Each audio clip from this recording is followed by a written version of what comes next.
Welcome to this week's Movie Math, giving you an in-depth analysis of the box office for the weekend of October 7th, where Hugh Jackman landed a few choice punches, but still couldn't manage to knock out audience apathy.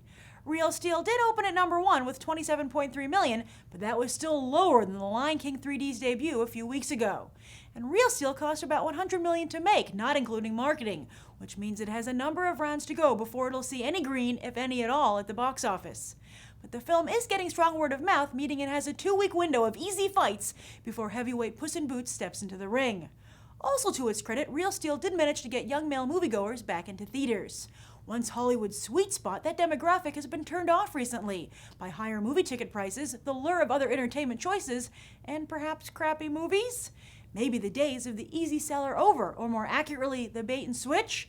Yes, moviegoers are mad as hell, and they aren't going to take it anymore. Like the Michigan woman who is suing Distributor Film District over what she feels is a misleading trailer for Drive.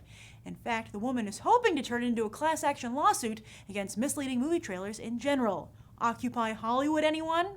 But Hugh Jackman was still singing in the shower Monday morning, as Real Steel is his biggest non-X-Men opening since 2003's Van Helsing.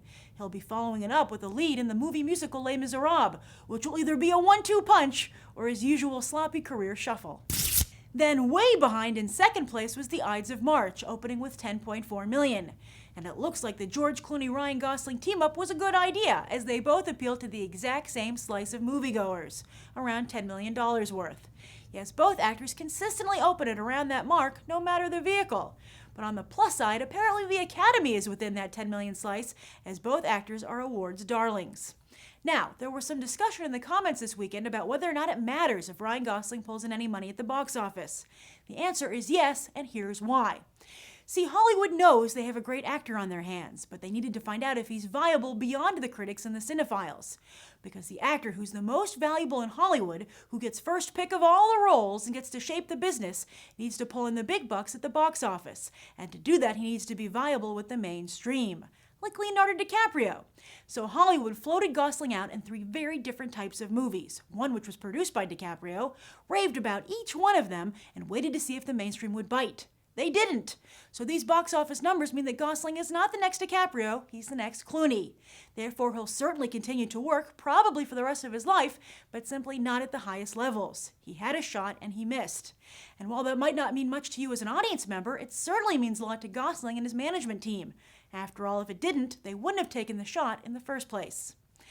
As for the rest of the box office, Dolphin Tale and Moneyball continued to swim neck and neck with all the other movies hovering in the teens, with the exception of The Lion King 3D. And this weekend, 3 new movies will hit theaters, although none of them are expected to make any major waves. Question is, will musical theater buff Hugh Jackman be ironically toppled by a dance movie? And that's the weekend box office roundup. I'm Grace Randolph, and we just did some movie math. As always, thanks for watching, and I hope you'll go beyond the trailer for these other top movies.